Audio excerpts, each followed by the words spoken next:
So, I hope everything is now finally up and running. I see the chat, that's always good. Okay, then. Finally, I can say it. Good afternoon, everybody, and welcome back to another afternoon with the Captain. Joining me is MaterieScoil, also known as IstalriSkolir, a long-time player of Dungeon Keeper, a developer, and fellow content creator. Hello there, it's been a while. Hi, it has. Thanks for inviting me back.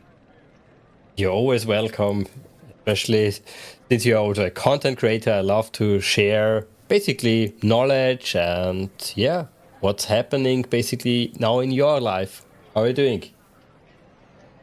Oh boy, it's been a short while, hasn't it? So, a bit of a name change, I guess. I used to obviously, as you said, did a lot of Dungeon Keeper streams back on the IstalriSkolir channel. Since then, I've kind of changed up tack, started a new channel. I do a bit more variety gaming now. I focus a little more on developing tools and such, mini games for chat. I've made a few things for a few other content creators. So yeah, I've just been ambling by with that for the most part. Picked up a little bit of YouTube as well, which I didn't think I was going to be picking up again.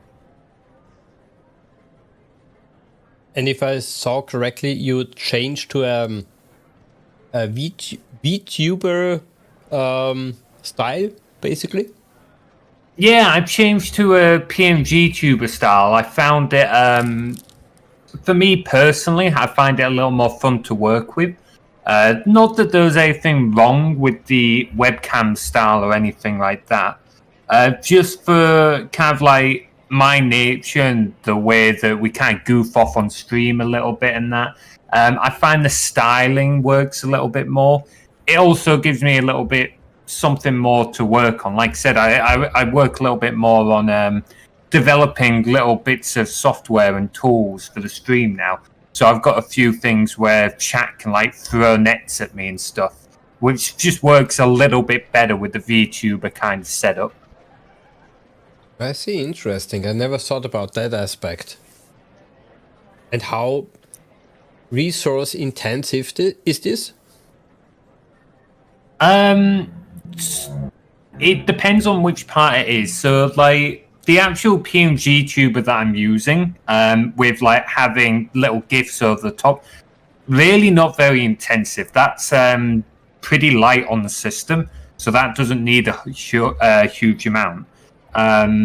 Some of my other tooling takes a little bit more.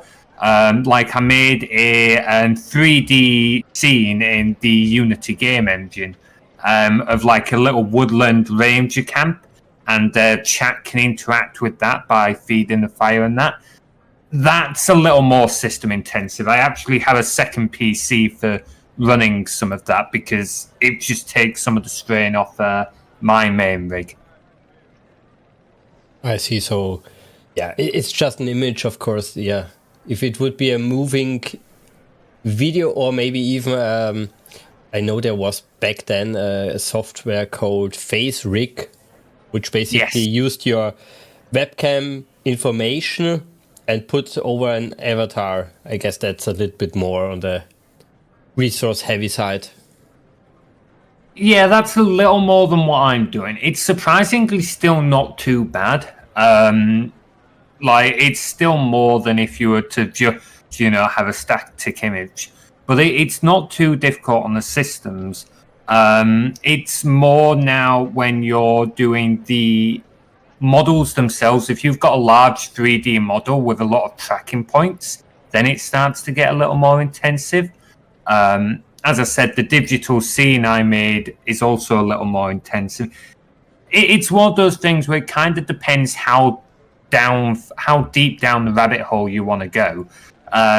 For just the sort of smaller setups like what I have, it's not too bad. But if you want to go all out and have all the bells and whistles, then yeah, it can start taking a bit more processing power.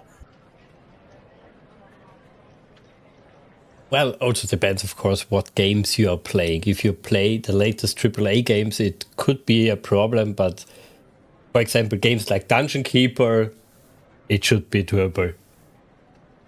Yeah, if you're running the latest AAA games, then you're going to need either a big beefy PC, or you can do a little bit of, like what I said, I've got a second PC that runs some of my tool sets for me, which is a more complicated, it's more faffy about, but it is one way of doing it. But as you say, if you're doing the older games, like, I've not done Dungeon Keeper in a while, but it's a very light game, and certainly other retro games as well. You don't need to worry about the system resources so much. Before we go into the direction what you're currently playing, I completely forgot also to ask you to have a drink with you. Yeah, I've literally just finished my cuppa. I'm good, thanks. Okay, I have basically traditional a black tea with milk. So there's always something here, and I have some sweet stuff. I need some energy, basically. I did mean to take a photo of mine, my breakfast earlier, but I kind of forgot. Not a problem. I do apologize for that. Well, for everyone in the audience, we originally planned to have a breakfast stream and not an afternoon stream. Yeah, but sadly, my daughter had a lot of pain in the night and we had to go to the doctor. Even it was a little bit hardcore the night for me, so I said, can we do it a little bit later? And luckily, you were that kind of a soul that we could do that.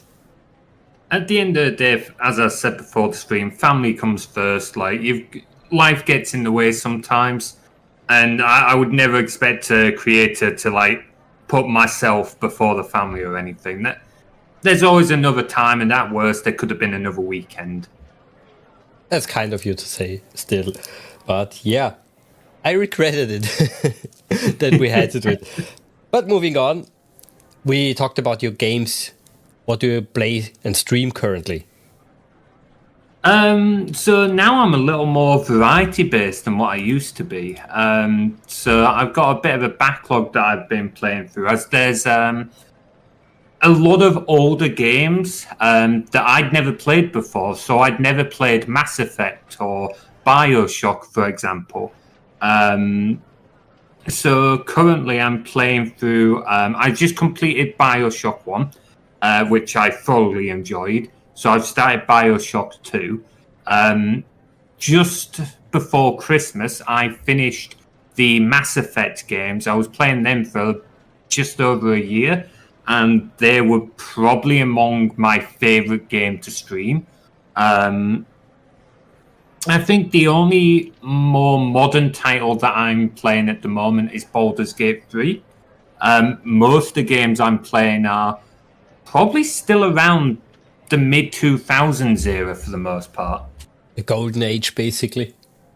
Pretty much, yeah. As I said, I didn't get to play a lot of those games, so getting to go back now, and honestly, I'm really got to see just what I got to miss, and I would have to agree with what a lot of folks say. It really was the golden age of games. And of course, you missed the games back then, but at least now you have the benefit of many patches, even community fixes, mods, and most important, better PC hardware.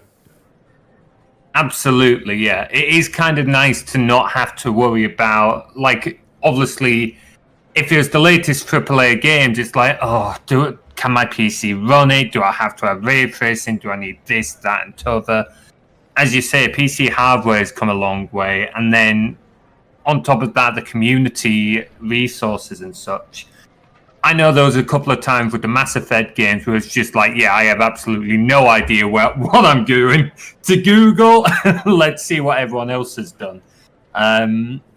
It's been a little bit interesting, though, because for the BioShock games, I've actually been doing the remastered edition, not the original edition. And they've actually proven to be very buggy. In hindsight, I should maybe have stuck with the original. Oh, really? I didn't think that. No, it kind of surprised me, because you would think, wouldn't you, that, there's the original, it's the remastered edition, they would have fixed it up. No, The first Bioshock stream I did, the first hour of it was just me trying to solve technical issues, even down to silly little things like the game audio was too loud, so I went to turn down the game audio. Didn't make a difference. The settings literally made no difference. So really basic stuff, not even some random bugs. No, it was just really basic stuff. Luckily, the game itself still ran fine, and I was able to play through it. Still enjoyed it, but yeah, like some of the bugs were really the absolute basic stuff that I don't understand how it made it past testing or anything like that. Certainly, looking online, it would seem my experience wasn't the only one. A number of people seem to have issues with the remastered versions of those games. So moving forward, I might be a little more careful about when I go for the remaster or if I go with the OG. Yeah, I wouldn't have thought that, because sadly I also bought the remastered version because I thought, hey, they updated a few things. It looks a little bit nicer. Why not give them a little bit of money? But we now have a few examples in the last 3 years which are really crappy re-releases. I'm not sure if you know Star Wars Battlefront 2, the original one. Yes, I never played it myself, but I have seen folks play it and such, and I've heard mixed responses on some of the opinions. It's unbelievable, especially since you're also a developer. I guess you also would say one important thing is in developing testing your own stuff before you release it. And yeah, absolutely, yes. Testing is a major part of the development life cycle. You're not going to get very far without it. They not only had big graphical bugs, they had only 2 servers for, I think, maybe around 200 players could play on the multiplayer servers on launch of the re-release. So not a good start for multiplayer.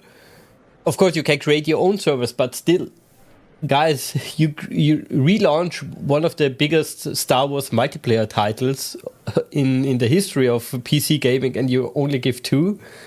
Then they stole some mod content and just changed a little bit, but the original modder could definitely find out that, hey, this is my stuff.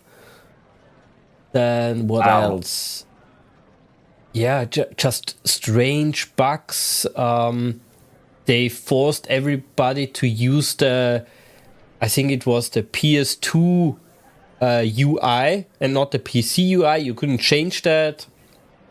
Of course, it's not cross-play between the different consoles and the PC version, and also not the original game. So it's totally a new bubble. Many new bubbles better. So many bad mistakes those guys did. It's really a good example how to do it, how to mess it up. It really does make you wonder a little bit, doesn't it? Because it's like, you've got the original game, and okay, like I said, I've not played it, but I presume the original game was an excellent game for it to have the following that it does now.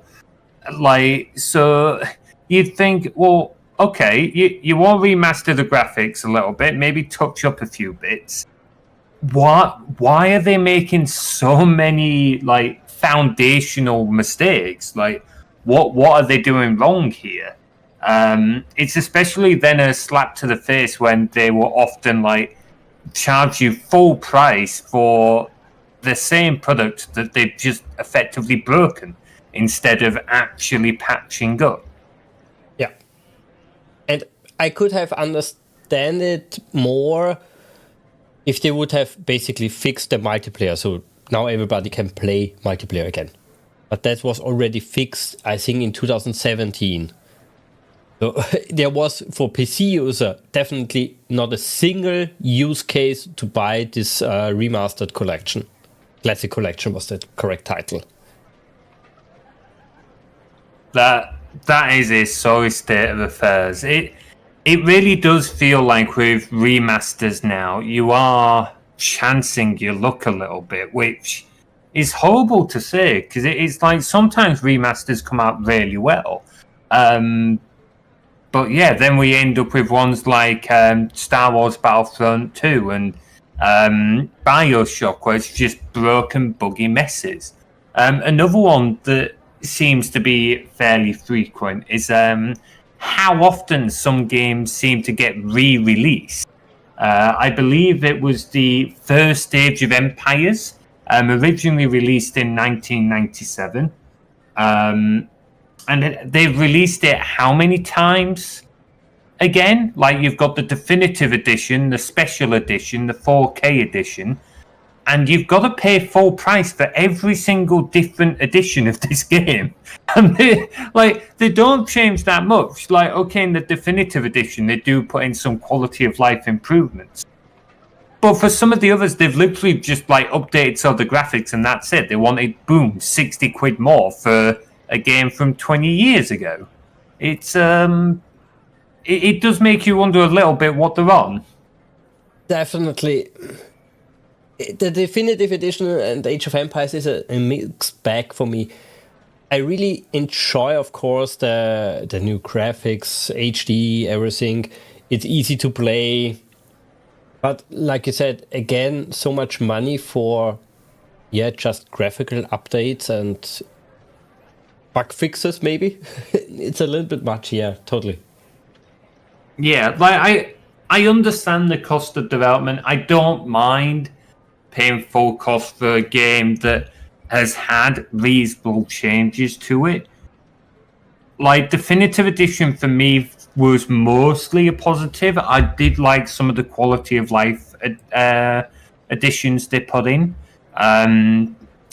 But certainly it's like, I can't remember how many times they've re-released it, so I could be getting the math wrong. I think it's like 3 or 4 releases now. And it's like, had it been one release with all those changes in one go, I would have been fine with that. But it was like 4 or 5 releases. Even if we say 4 releases, each one at full price, it's 60 quid or 50 quid. Like, you're looking at a couple of £100 for the same game to get to this end destination. And there's no guarantee they won't re-release it again. So it's just a little bit of a, how much value are they presenting to us, the player base and the customers, to warrant spending that kind of money? To be honest, I think sometimes they don't even calculate how long the game will stay at full price. On Steam, everything has a sale very quickly. 20% is often in 6 months, not even that. That's a good point. Like with Steam sales and stuff like that, that's gonna knock what, like 10, 12 quid off it, like usually. But of course, that is a fair point. If you look at the Age of Empires 2 HD edition, I would say that was during a sale around, let's say, maybe 10 euros, maybe. It was maybe less. At the definitive edition, I think it was around 20, so twice for the same game. Hard. Yeah, definitely. Like if it's just been the one, I could see 20 quid. But as you say, when you've already got one update at 10 euros or £10 or whatever currency you might be looking at, and then again for another increase, I just wonder how they can justify it sometimes, which is a bit of a shame. And the biggest problem for me personally is that they are splitting the player base. Every time they change it that much, of course the multiplayer is broken in cross-player ability. So don't like that fact. And the modders, of course, always jump to the newest title because they have the better tools. Yeah. I think the point you've just made about splitting the player base is a pretty big one. Because, like, if you divide up your player base too much, you're just going to slowly kill your own game. The multiplayer lobbies will just not have enough players to sustain games. The communities will end up being too divided because they won't be able to, like, talk or advise each other as well. Because different versions of the game are going to run with different bugs, different features, different ways. Yeah, like it definitely becomes a pretty significant problem, and it kind of makes it very. It very much feels like they don't care about the product. They only really care about the sale, which is a lot of companies nowadays. But personally, I like to try and give companies the benefit of the doubt in the first instance to try and be like, look, let's not be too depressed. But when it becomes a recurring pattern, it's like, well, no, this has become recurring now. We can see what you're going to do again. Also, if you think the competition is extremely high in the sense of not only what the different developer studios are producing currently, but also what was produced in the past. We have so many games out there. I have over 600 Steam games. It's sometimes hard even to justify a new purchase. Yeah, I can very much feel that. Like, my library is considered small for a lot of folks around me, and it's still over 200 games on Steam. Like, as you said, especially when I don't know about your library, but there are plenty of games in my library that I've not played yet. Yeah. And that's it might be like humble bundles, maybe it's because of sales or whatever. But as you say, it's like, can you justify spending 20 quid, 30 quid on a new game, knowing that you've got dozens of unplayed games in your Steam library? Like, if we were to go back 20 years before Steam was a thing, and you like everyone, when everyone had like a small shelf or a bookcase or whatever, and you had to keep all your CDs on there. Like, yeah, I never thought about that aspect. If you also save the original boxes, you couldn't. You would have a big hole basically for that. Exactly. Like, if I had to try and store like my 200 odd Steam games on a bookcase now, I'd have nowhere to put them. And I can tell you right now, I would probably never buy another game again because I'd be sat here thinking I already have too many games. So I feel like that's part of the factor of everything moving to a digital kind of world space now, as opposed to when people had the physical media. Yeah, absolutely. I never thought about that aspect. It's a little bit odd. But yeah, that's also why I started a new series on my channel where I basically have to play every game I have on Steam. It will be a very long series, but I finally have to play every game I bought for no reason. Yeah, no, you're going to be at it for a while. But also, I'd be willing to bet you've come across some absolute gems that you wouldn't have thought to play before now. Definitely. And as you know, maybe from past experience with me, I'm also big in archiving and interacting with the community. So it's nice to meet many new developers, many new aspects of gaming. Yeah, there's so many.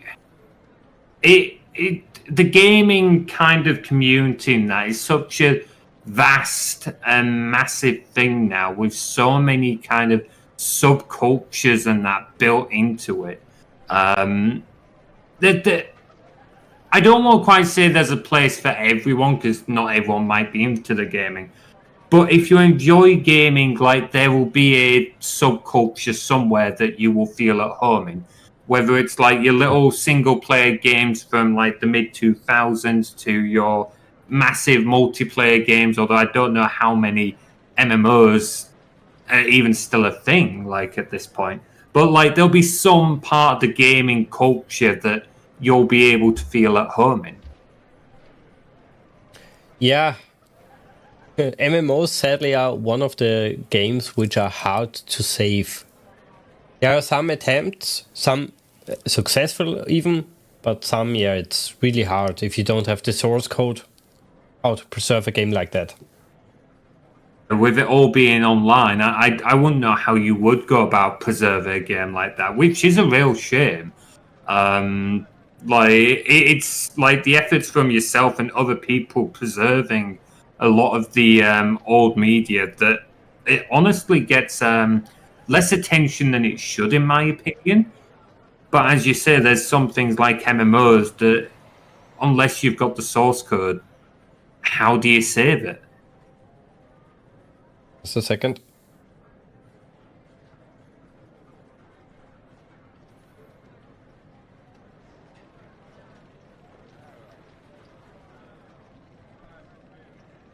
Yeah, in general, I'm not the hardcore tech guy here. I'm a nurse and a YouTuber.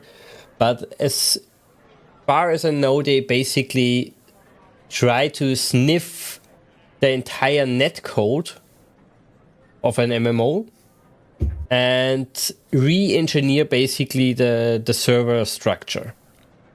And the files they already have, they just have to update them.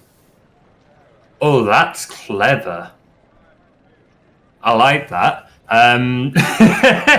Like, this isn't my specific area of tech, but as a software engineer myself, I can see how you would be able to reverse engineer based off the networking calls.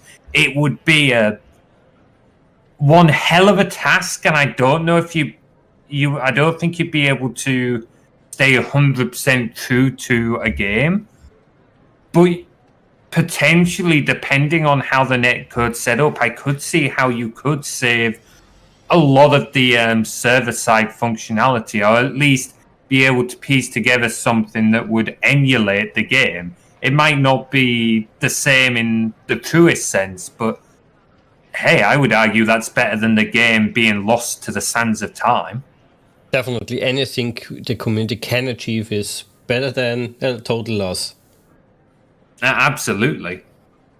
It's when you look at things like the Flashpoint project, which I absolutely love. I've not followed it in a while, but being able to store a lot of the old Flash games that you used to play in your web browser, there were some absolute gems for that, and being able to save those and even be able to play them again still now is just absolutely amazing.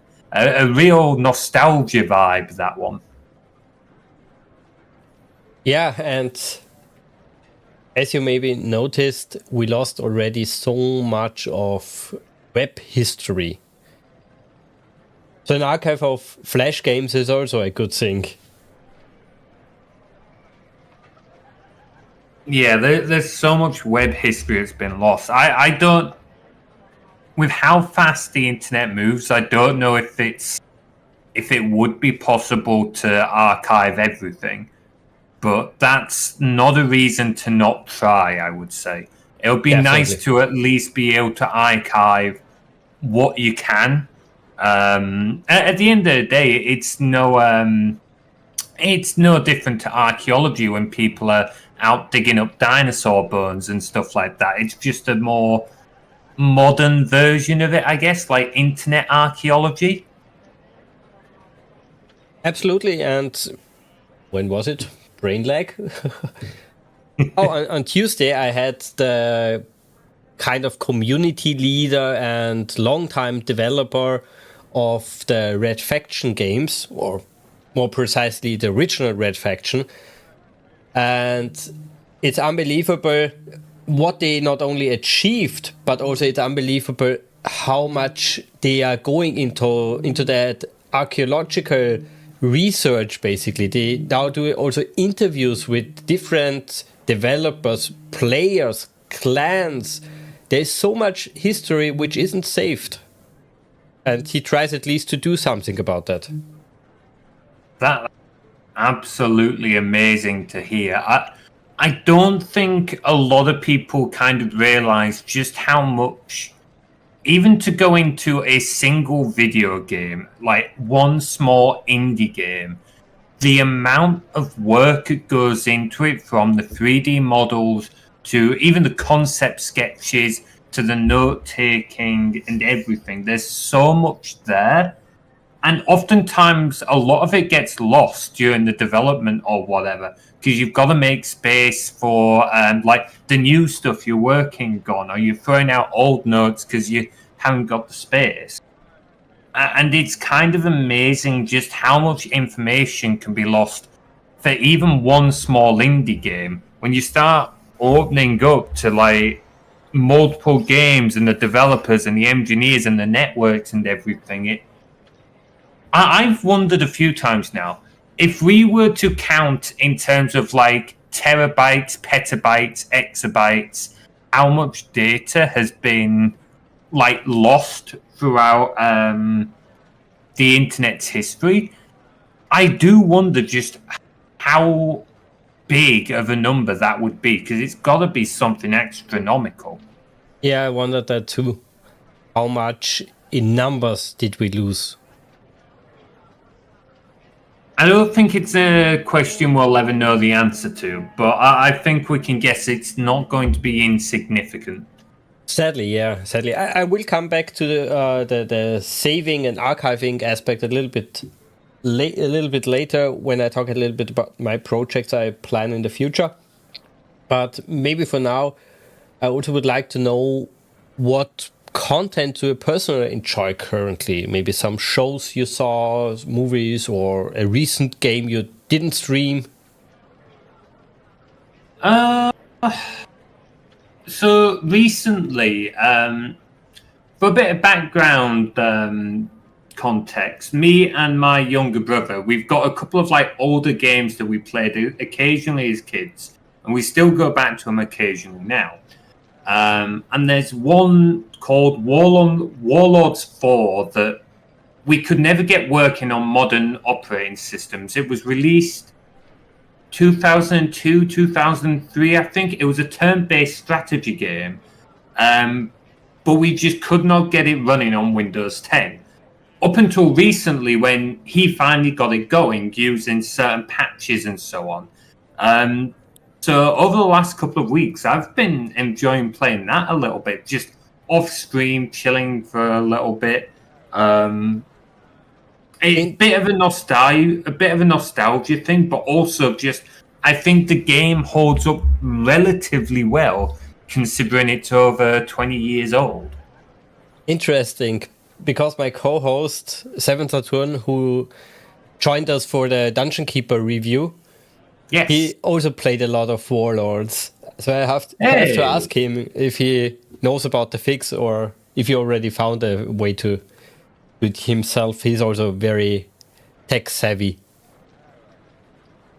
Yeah, if he did, like, honestly, that'd be amazing. If not, and he wants it, I'll give my younger brother a poke and see if he can get me the instructions sent over for him. I can't remember how he did it, but it was certainly quite something when we've been trying to get it running for, I don't know how many years, but long enough at this point. Yeah, sometimes also the re-releases are good for the communities. I guess you know GOG. It's the savior of many old games. Yeah. And they basically re-released also their old Star Trek games. And they did some magic in their wrapper technology to make some of those games much better to play in general. Not even on modern operating systems, but in general, the game performance is much more stable and more enjoyable. So yeah, sometimes if you come back to a game for a few years, it will be improved by itself, more or less, or by some strange guy on the internet.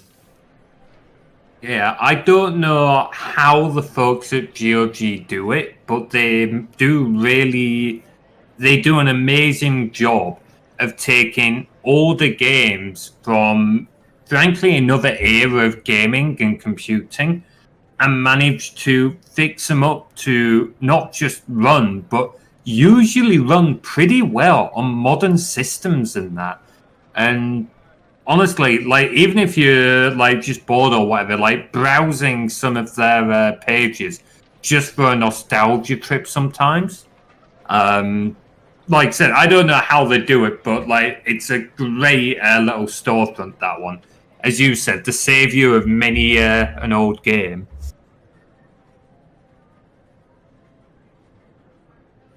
And I would think the latest game release-wise you played was the what's it called? Mass Effect games? Yeah, that was the last one I finished. I have been playing Baldur's Gate 3, but I only started that recently. Outside of that, oh, I did Skyrim. I think Skyrim's a little bit newer than Mass Effect, but that's still 10 plus years old at this point, I believe. Yeah, it's a little bit on the old side, but still enjoyable. Like Absolutely. you, I also enjoy all the old games, and it's enjoyable also to experience sometimes something new. Yeah, I definitely lean more into the older stuff. Sometimes there is new stuff that comes out, captures the eye. Baldur's Gate being one of them. A couple of the Need for Speed games, but for the most part, I've just been enjoying going back. Not all of them have even necessarily been sort of like the early 10s, late 2000s. I went back and did Sonic Adventure 2. I only ever played the first one as a kid, so going back and playing the second Sonic Adventure, I had an absolute blast with that one. That was a great game. Yeah, like we talked before, so many games are already on the market. If they would decide to never produce a new game, we still have enough content out there. Absolutely. Like, anyone that says there's not enough games, it's not to discourage new games coming out, because I think, particularly someone who enjoys doing a bit of game dev himself, it's a great creative outlet. But you can't say there's not a good selection of games out there. There's so many good ones. And I'm saying that as someone who's going back and reliving the golden age of games at this point. Especially if you consider what the developers could learn from the old titles. Seven Saturn always says that in the RTS segments, they just need basically to look at what was already released and improve on that formula. And they would have a great new title. But they stop improving, they just remixing stuff in a strange way. Yeah, it feels like I suspect this is probably more the publishers leaning on the game devs than the game devs themselves. Definitely. I don't poo-poo on the developers itself. No. Yeah, but it definitely... I mean, how many team-based shooters have we had released in the last 10 years or so? We've had Overwatch, we've had Apex, we've had Paladins, like, so many of them.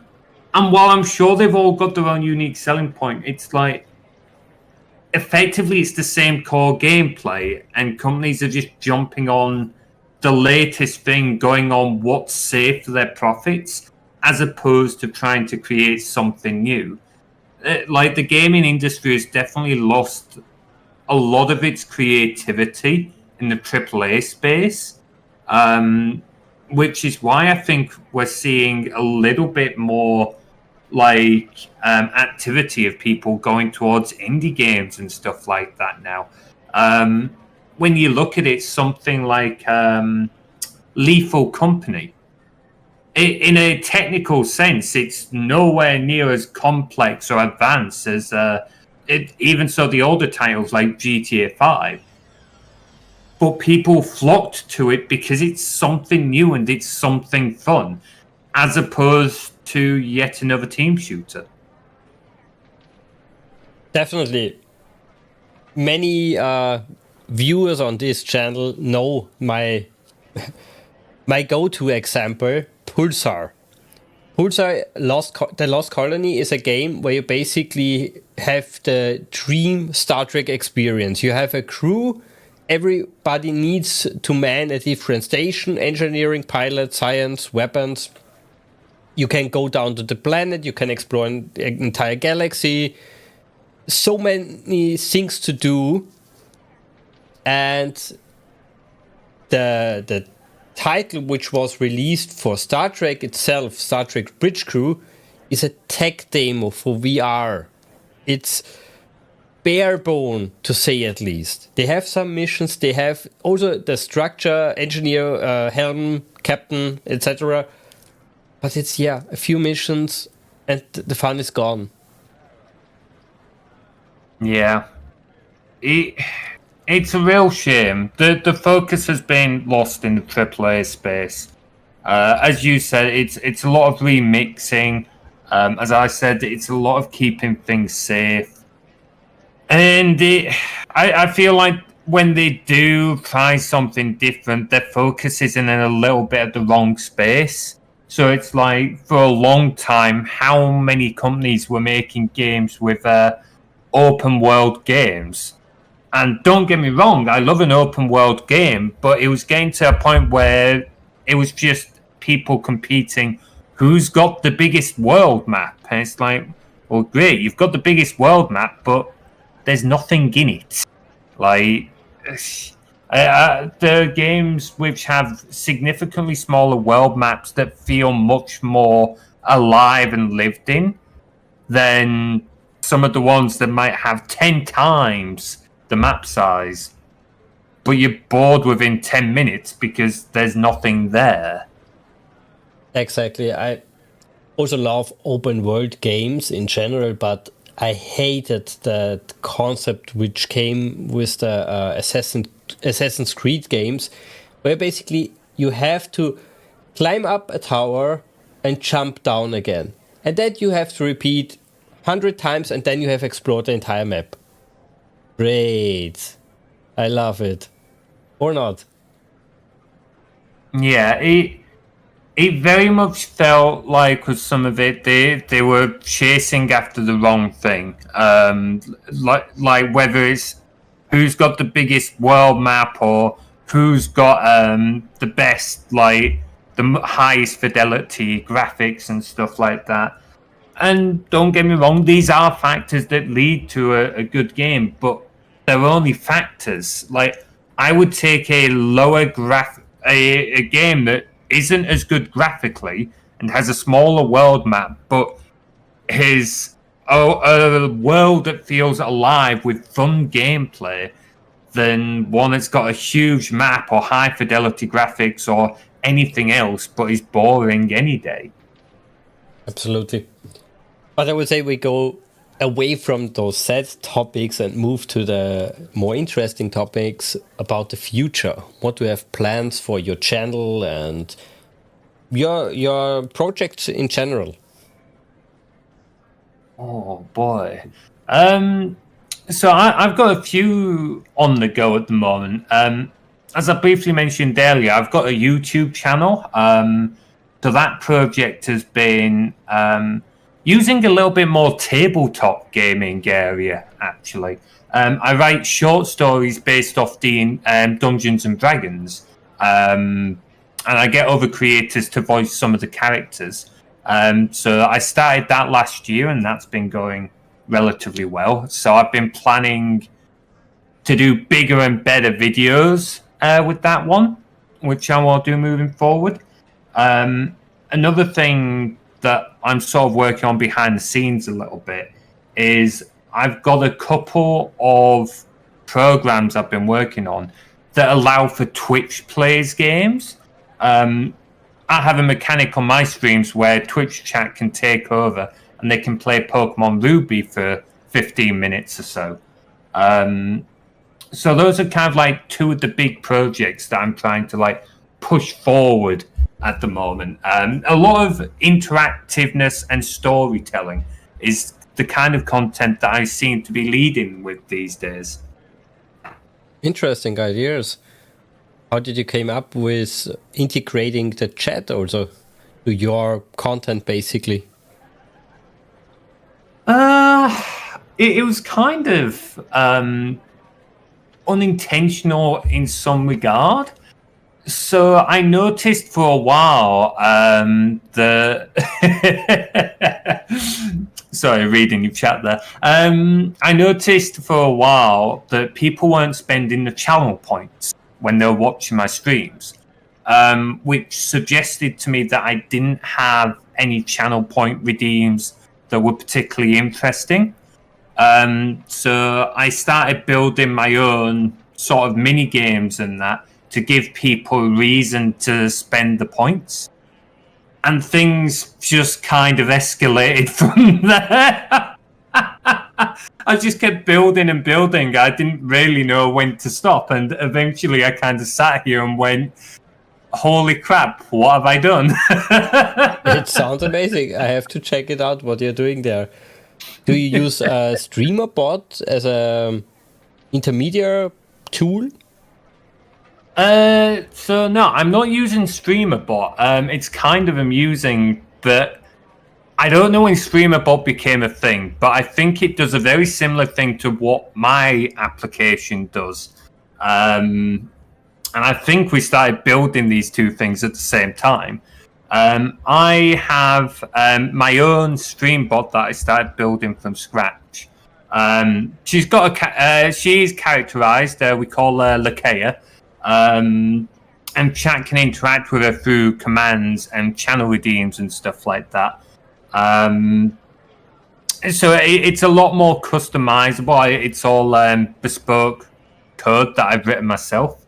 But honestly, if StreamerBot had been a thing, or if I had known about it when I first started, I might have gone and used StreamerBot because it does seem to be a very useful tool.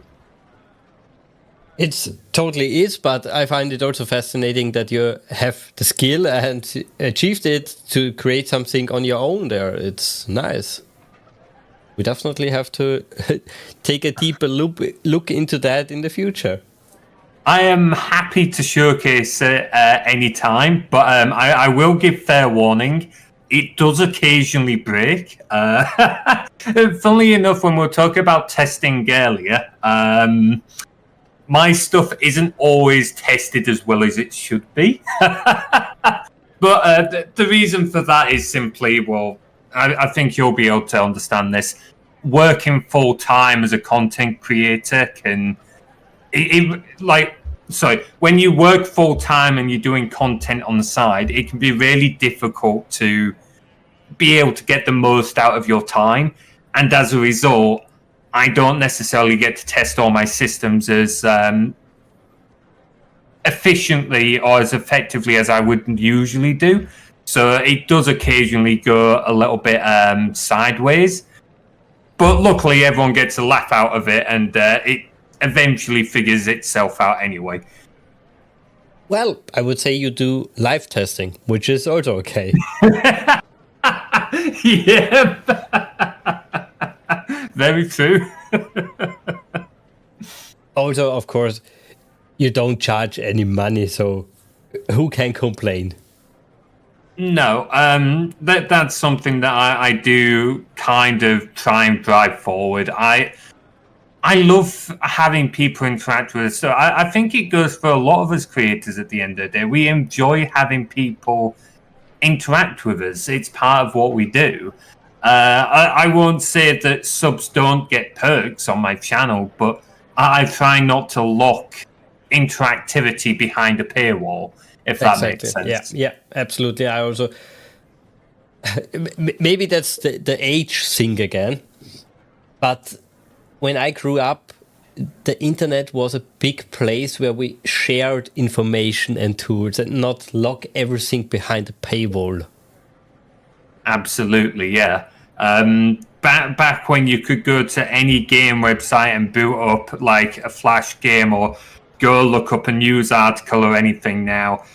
And now it's like you go to a news article site and it's just like, oh, if you want to read more than the first 2 sentences, please subscribe to us. It's like, I don't want to pay you £2 a month just to read like one newspaper article. Like, especially if you have already the feeling that you will be disappointed by the article, so why should I pay? Yes. Yeah, absolutely. Like, my thing with something like that is, I don't know for others, but I try not to put my faith in absolutely one news outlet. I will try and gather it from multiple sources, because the other thing that seems to have happened with the internet nowadays is there's a lot more misinformation in that out there. Yeah. Like, it was always a bit of a thing, even years ago.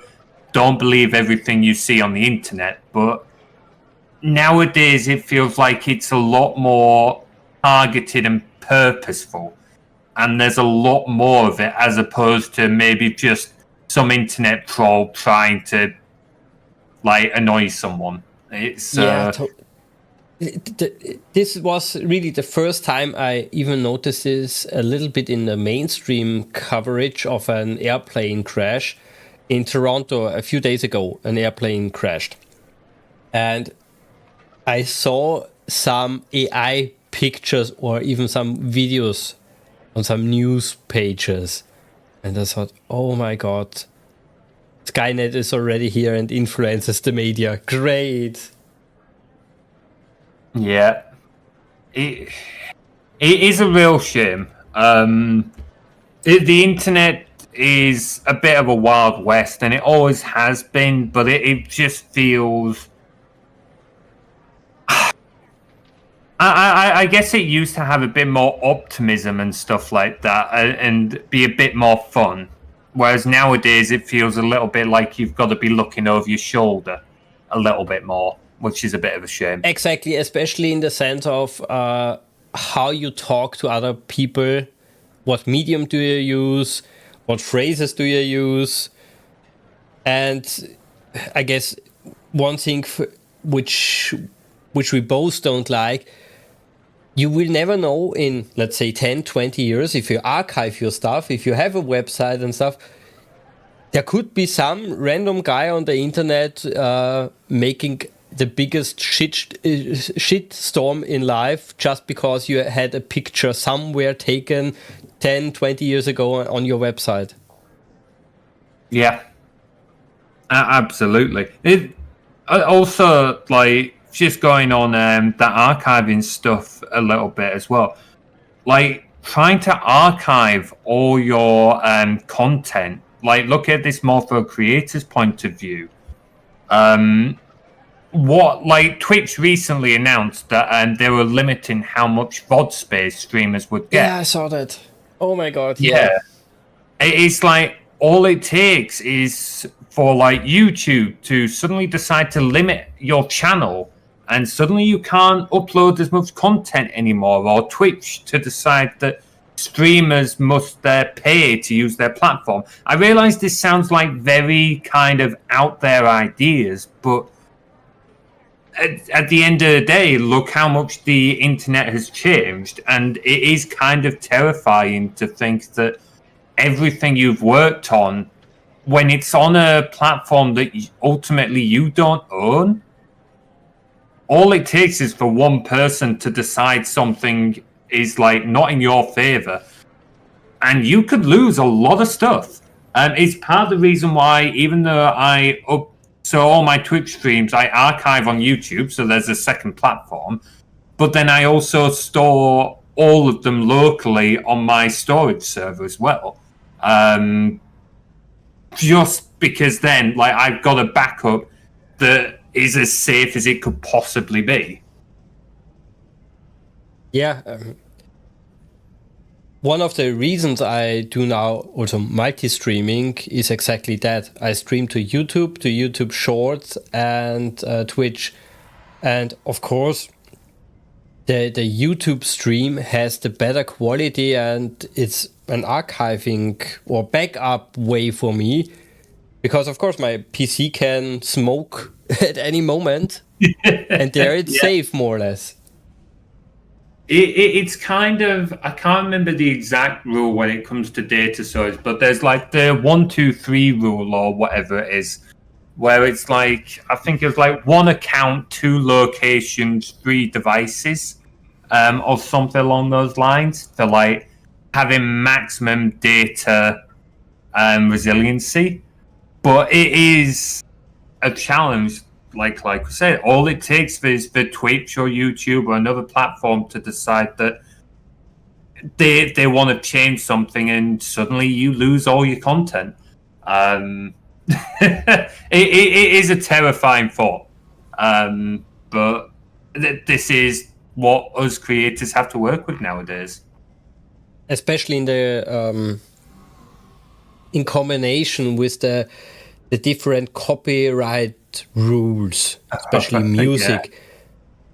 Yeah. It was already a year ago in October, where basically deleted from my channel all original content from my early days, basically. I used, of course, back then, like many people, copyrighted music. It wasn't a problem. But 10 years later, I do a stream for a game called DayZ, and in the background I use music from Epidemic Sound, which is copyrighted music, which I pay basically, so I'm safe there. They didn't give me any troubles, but a random guy from India basically said, hey, this music is mine, you can't use it. And I had a lot of discussion with them and YouTube. It wasn't a problem, but I thought, okay, maybe I'd be more on the safe side and delete everything I have, which is not my own. Which is sad. Yeah. I think that's kind of another side of it at the moment, isn't it? It's YouTube in particular has as a very poor system where it's very easy for someone to make a copyright claim against your content, even if they have no valid argument to. They might not own what they're claiming to own, but they can still try and put that claim in, and YouTube hits you for it, which isn't right, but unfortunately it's what you've got to deal with. I am gutted to hear that you lost all that content. I'm sorry to hear that, bud. Well, I didn't lose it. I purposely deleted it, basically, so it doesn't bite me in the ass. I still have it. Of course, I'm a data whore. I collect everything. And I think in the future, maybe I will put it on a web archive, something like that. Yeah, that would be amazing to see. I'm glad to hear you've still got it, at least. It's a shame you had to lose it off of YouTube, but at least you've still got it. It is ridiculous, though. It's like music in video games. So technically, at least in the UK, last time I checked, which was a number of years ago, if music was in a video game and you used like content of that video game somewhere, it would come under as fair use, because that music is only a small part of your overall content piece. But you still get hit with copyright claims and stuff like that. I mentioned I was playing BioShock. Like, I think, is it 2 of my BioShock streams have been copyrighted? Luckily, it's nothing major. It's just a case of, we've partially blocked it in some countries. And it's like, well, at least I'm still able to play my videos. My channel hasn't been struck. But that's a shame, because now that content's been blocked from certain countries when realistically that was under fair use. Like, it's being blocked because of, I think one of them was like a 20-second music clip in a 3-hour stream, and it's like, how can you justify that? Exactly. It was also for me a multi-hour stream, so they said 20 or 30 seconds of it. And like Maximus in the chat says, this system really has to be pulled and remastered. It really does. Max is absolutely right. YouTube system has been like this for years, unfortunately. I don't know if they ever will. I don't think they ever will. I think they'll decide that it'll cost them too much money. But that doesn't change the fact that it should be. Unfortunately, it's just one of the many challenges we have to face as creators. Like you, I pay for music. I pay for a subscription to Upbeat, which has not just music but also sound effects and that I can use for like the D&D stories and such. Because again, it doesn't even have to be like music. Sometimes it'll be like a 3-second sound effect, and that's all it takes for your video to get copyrighted. And it's something that I work so hard to avoid, because one of those stories that I do can take me like 20 to 30 hours to do. And I would hate to put in all that effort only for a video to get taken down because someone's like copyrighted a 3-second soundbite. Like this is one of the This is just one of the many challenges we face as creators now. It's especially funny if you watch official content or movies and series and you hear sound bites which you exactly know from which game they are, and they just use them over and over again. Absolutely. Oh, it's a fun time. I enjoy doing content creation. I presume you do as well. But there are aspects to it that can be a little frustrating sometimes.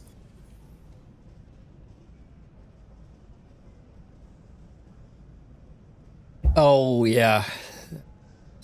Yeah, like we said, this system really needs an upgrade, Maximus. It's so true. And yeah, also to you. It's amazing, the content creation. I really enjoyed, and I can really see myself doing this at some point, maybe full time, if I ever have the luck to get big enough. But yeah, that'd be amazing to see. I could see you doing it full time. That would be fun to see. But like you said, the negative aspects are really hard sometimes. It's especially there are some things which you can a little bit control, and some you can't. It's just sheer luck. Yeah, it really is. Like you, I've come to realize I would love to do content full time in a mix of ways, but as you say, some bits you can influence, some bits like you can push, other bits you've just got to wait and see what happens. It really is just rolling the dice.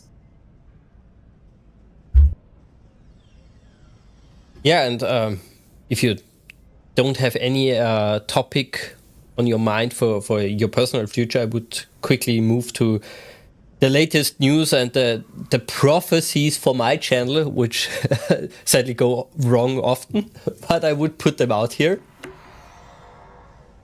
Go ahead, it'd be great to hear them.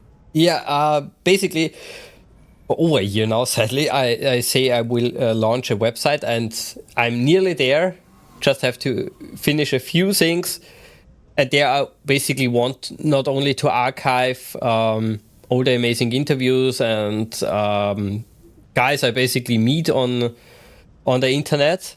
I want also to have a platform basically for everybody to look up what settings do I use, how do I get in touch with the developers, archiving basically the whole picture, and go even one step further in the more far future. I want to create a community, a wiki basically, where I archive also the information about the different mods, the players who played the game, the clans. Go really big on that aspect. That would be amazing to see. Being able to see not just the game's history, but like the community history around that would be like amazing. Like just that amazing to see. I came up with this idea because I found a website of an old Star Trek game where one guy basically did the effort to collect all information about the different clans of the game and also about the players. And I thought, hey, this is a really nice idea. I wish other games would have that.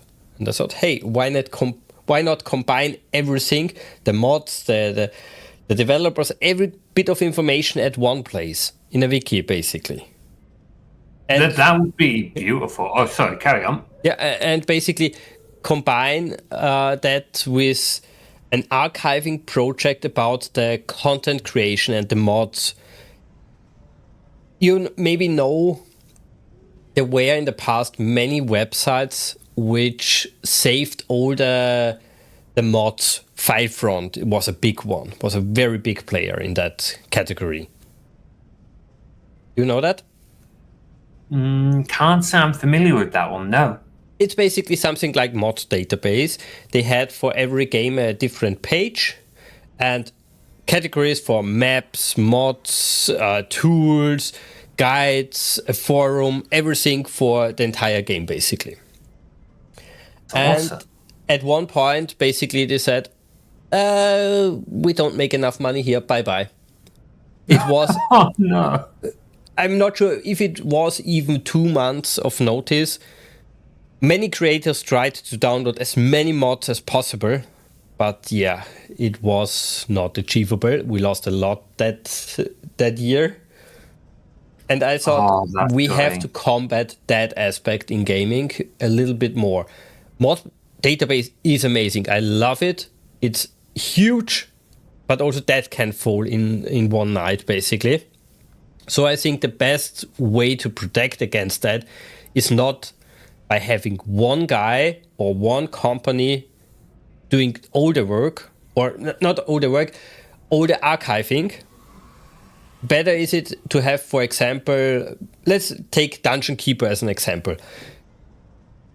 Let's have 4 or 5 guys who share all the information, all the maps, mods, real information, art, whatever, all in their own hard drives and have those names on a wiki, basically.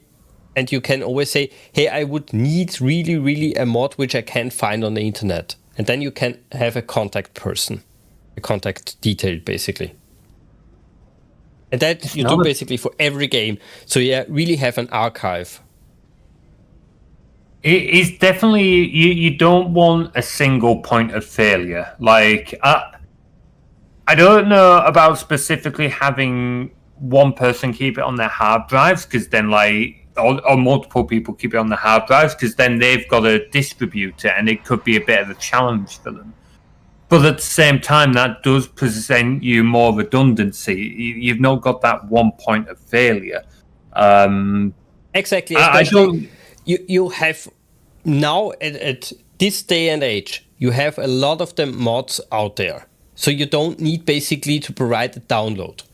But if somebody in the community says, I can't find the mod for this game, I know it's out there, I know it was created, can anyone tell me where to find it? And you have a list of, let's say, 5 or even 10 names you can contact and ask. It would be a big help.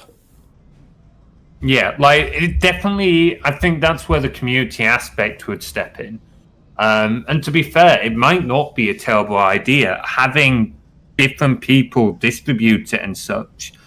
And the other thing about it, I suppose, looking at it this way, it's another reason to have a community interact with each other. You kind of drive in that engagement, which will help drive conversations and support and so on.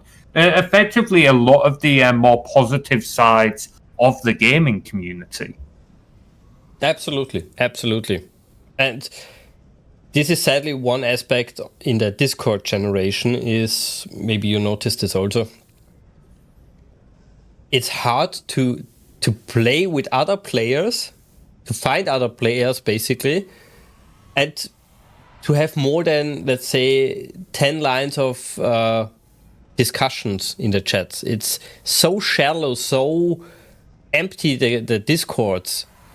There are, of course, many channels, there are many people on there, but I am one of those guys who have I hit always the limit of the Discords I can join, so I'm at the maximum always.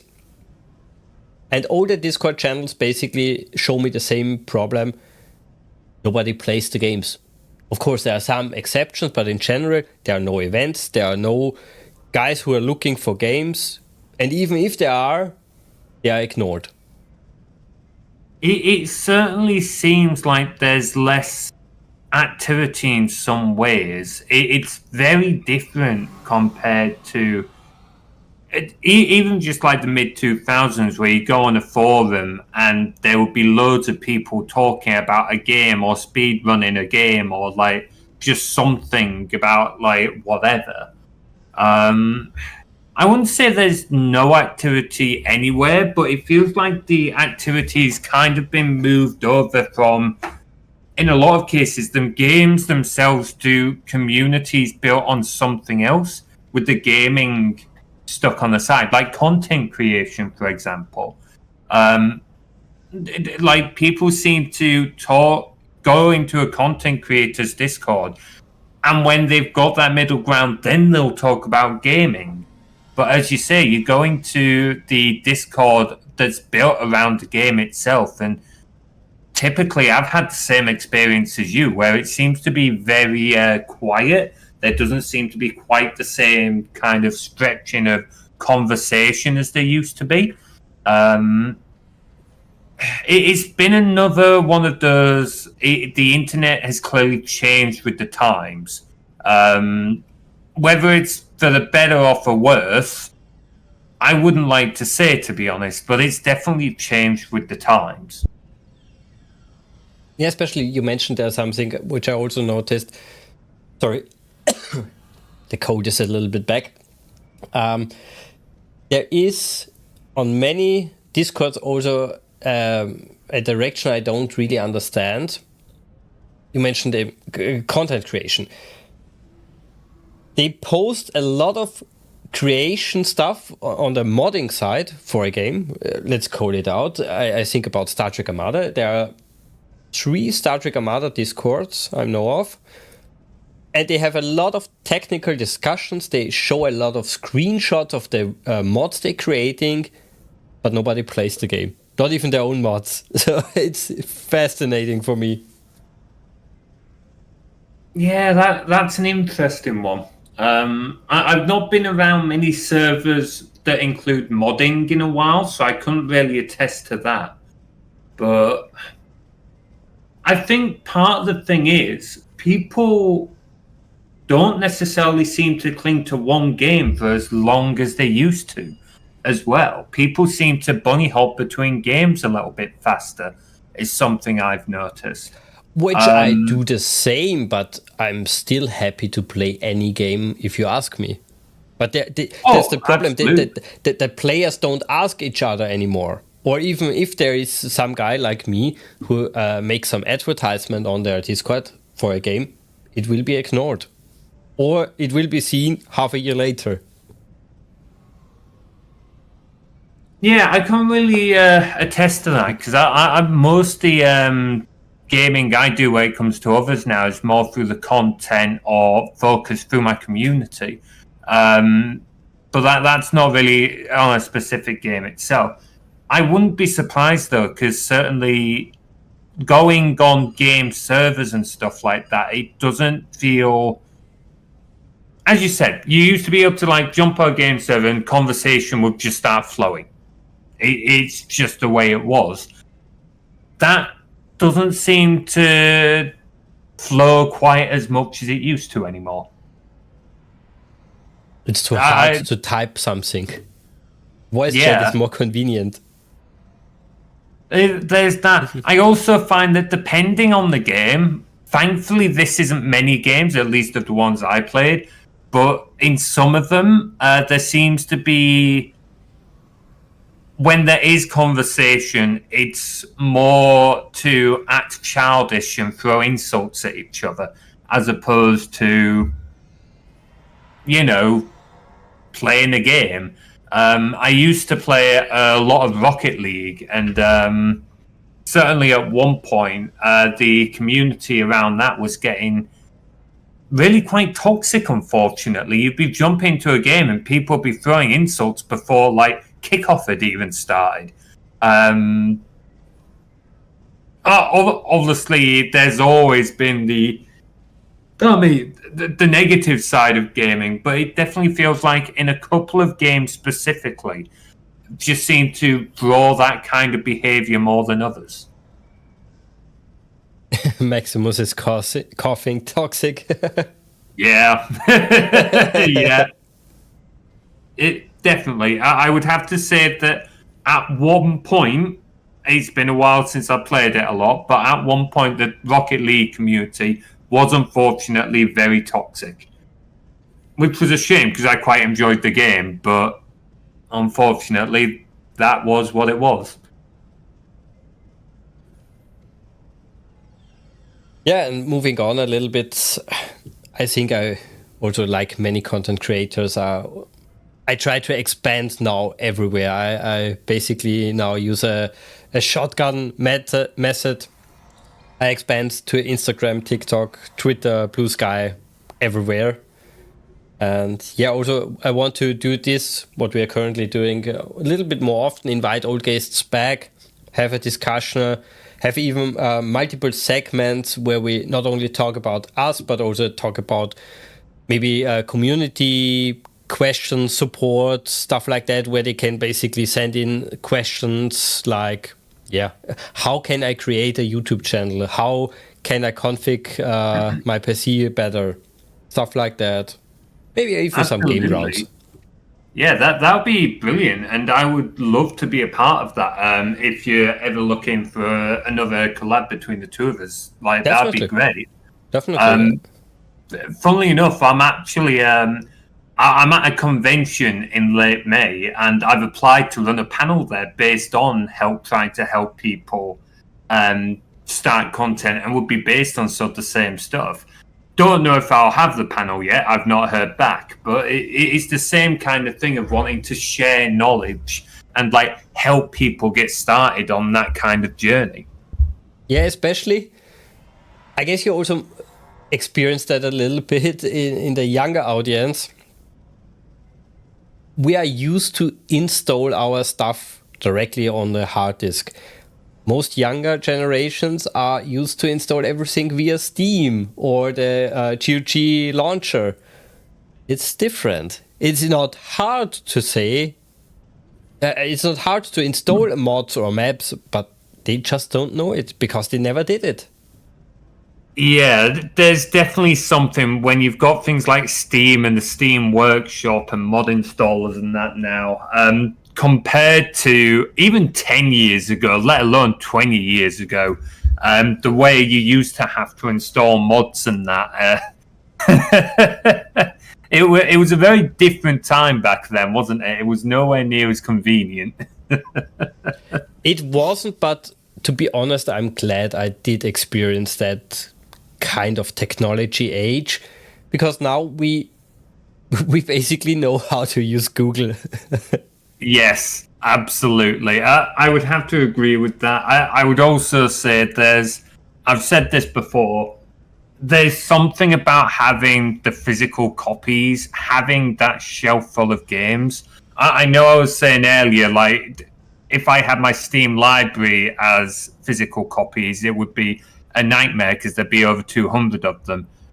But even so, having a shelf of different CD cases, all the colours, all the artwork, the titles, the little gaming manuals you could get. Reading some of the game manuals could actually be just as good as playing the game. And no one from the younger generation will quite understand that, but that was genuinely the case, because at that point in time, publishers and that were putting in just as much effort into making the manual look good and helpful as the game itself. I'm not sure if I mentioned that during our review of Dungeon Keeper, but I call this always the toilet factor. If I can take a game with me to the toilet, I'm really happy. Because not only I can crap on it if it's crap, but I can also enjoy it in the times when I'm not at the PC. I have a manual where I can read the story about the factions, the technical stuff, tips maybe, all the units in the game. It's a bigger immersion. Absolutely. I do remember you mentioning that, actually. And it is such a solid test. It's one that sounds kind of daft, but it is absolutely true. Because to go alongside that, I've said a few times now, there's no longer the feel of when you buy a new game and then going home in the car or on the bus or anything like that, and just reading and rereading and rereading, like the blurb on the game case and stuff like that, and just being excited at a new game. That you just don't get that anymore. Like, I like the convenience and that Steam brings, but there's just not the excitement of having a new game anymore. And I could even live with that if you would have collector's edition, where they would give you that extra bit of fun, immersionness. But they don't give you that. They don't produce a manual which you can read, basically. They don't, and while I know that some of the bigger AAA games still make like collector's editions, they come a little bit with I don't want to necessarily say cheap tat, but some of it is very much okay, we're just trying to give you something so that we can look like there's a reason we're charging you £200 for a collector's edition. The price, it's like, yeah, I don't want to pay £200 for a collector's edition. Like yeah, I don't want to pay £200 just because I want the actual disc and box. Like, and like I said, I know that they'll sometimes put in extras with them, but those extras are sometimes they are just cheap tat. Sometimes there's good stuff, but other times it's like, okay, you 3D printed me a helmet. This probably cost you 20 pence in 3D print material. Absolutely. I always wonder, why do they include such a thing, but not, useful stuff like a manual? Yeah.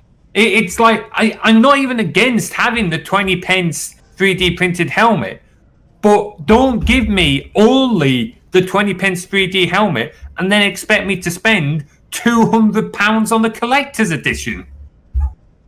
Like, if you're going to expect me to spend that much, you better put something in there that's fucking worth it. Like, and I don't even know what to suggest, because I'm not sure I could ever spend that kind of money on the collector's edition of any game. Yeah, sadly true. Gaming is sometimes a very expensive hobby. And luckily, I rephrased it. If you decide it's a very expensive hobby, but luckily we have the Steam sales and you don't have to buy everything at release. You don't have to buy the collector's edition.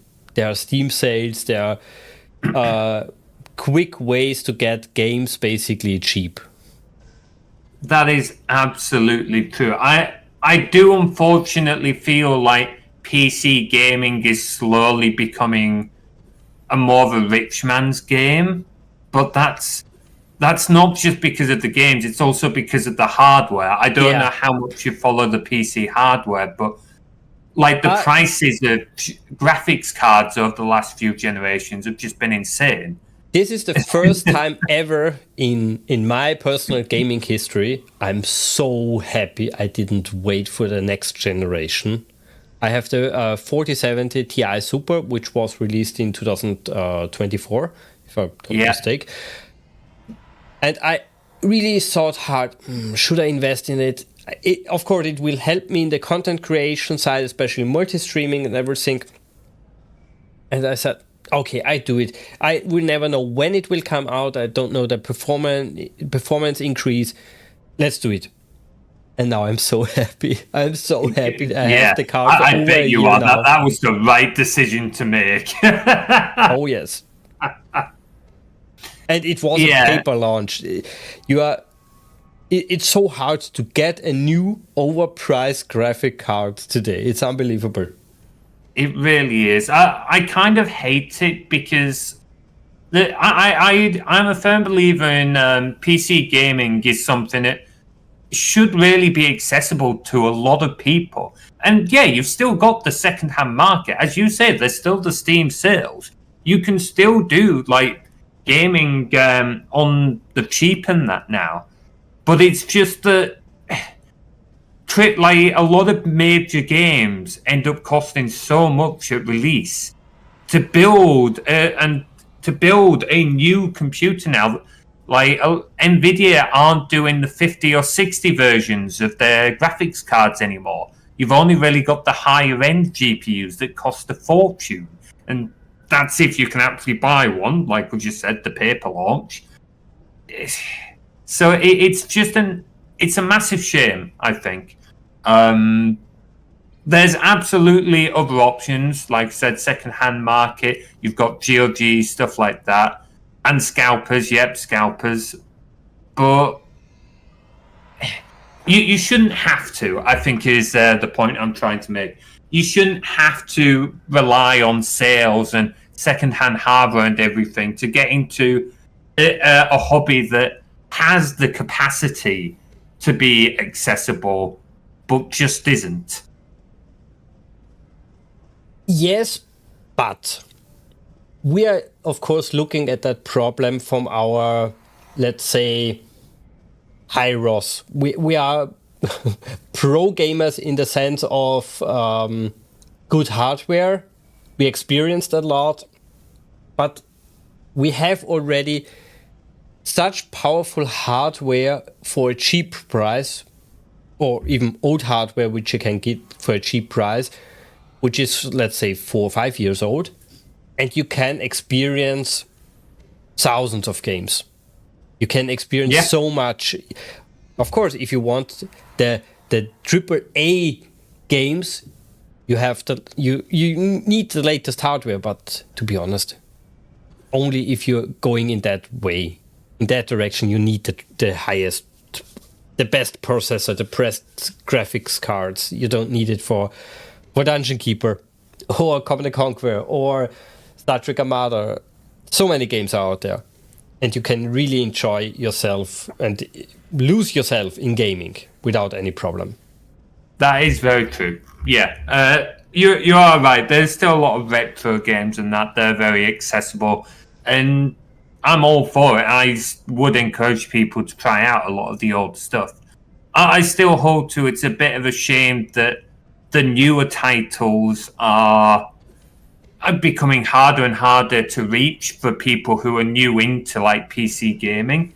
But at least there's plenty of older titles and still excellent titles, as you say, that they can play without a problem. Absolutely. But I know you have your own stream in a few hours, not even hours, in 1 hour 20 minutes. So I would say we just quickly do a little bit of unboxing, and then I will let you go. And yeah, maybe we will have another breakfast, or we have finally a breakfast together. That would be amazing in the future. Absolutely, anytime. Yeah, I don't have a problem with that. I would enjoy it also. But for now, give me a second. One here. Is it on the vertical? No, that was the wrong key. So many keys. There it is. So, we have here 2 boxes. I guess you're not a Star Trek fan, so it will be a little bit on the boring side for you, but on the manufacturing side, it's really interesting what those guys achieved. Not all. Like, I'm not a Star Trek fan myself, but that doesn't mean that I can't appreciate good content or good merchandise. It was basically a company which went bankrupt 2 years ago. It was called Eaglemoss. They made die-cast models, basically. If I could open that bag.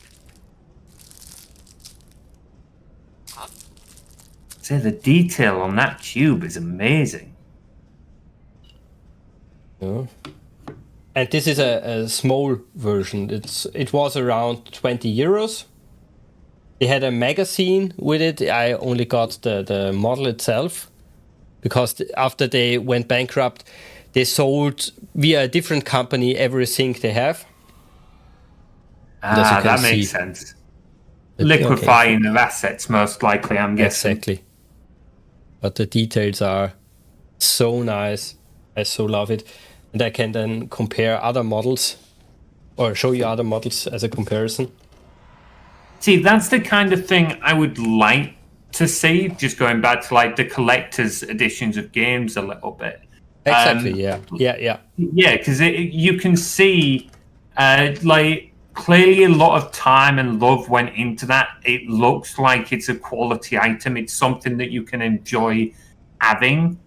It doesn't look like something that was just printed off in half an hour and then thrown in a box. It very clearly had some love and detail go into that. And I justified it a little bit to my wife, to myself. It's an investment because as soon as they went bankrupt, the prices on eBay went skyrocketing in the high. It's unbelievable. I can believe it. Like, as soon as a product is no longer being made and it becomes a limited edition item, then the value very quickly changes. It's amazing just how quickly pricing can change on places like eBay and that, isn't it? Also a nice model. And I always wonder how they can achieve so much detail on so little space. Yeah, those. I honestly wouldn't know. Like, short of handcrafting it all, there's even texture in that paintwork across the top of it, I think. That's a nice little touch they've got on it.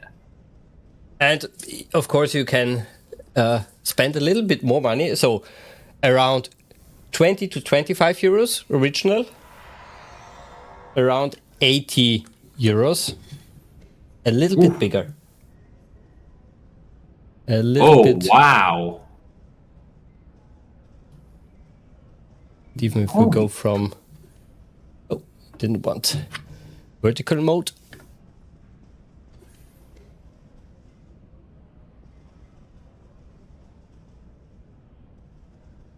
I think one thing that I always fail to kind of comprehend where I did watch the TV show, I didn't watch it much, but occasionally Star Trek would be on the TV when I was a kid. I'd sit and watch it.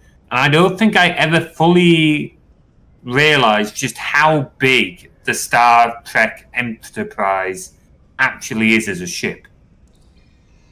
Yeah, it was always nice how the fan base basically created more and more stuff, and the not only the fan base but the whole thing basically grew and grew and grew.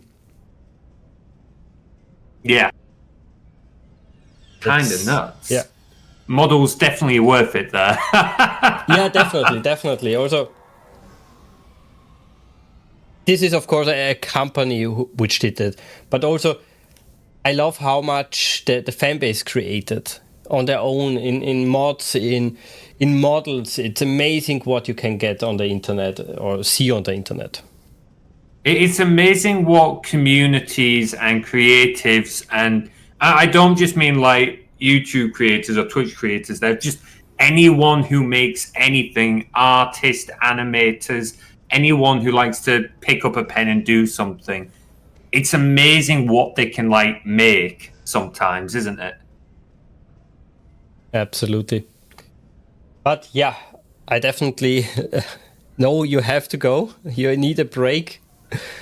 And yeah, I can't wait to hear from you again. No worries. Thank you very much for inviting me back on. It's been great. Also, one of the reasons why I also have to end it here, my wife already has a few bad looks at me, so I have to go. I think we should probably end it before you get yourself in trouble. No, it's not that bad. Everybody, thanks for joining us. And yeah, I hope we can redo this in the future, this time as a breakfast. But for that, have a good night. See you then, and have a good weekend and a good night. Have a good stream also. Thank you very much. Take care of yourself, buddy. Bye-bye. Bye.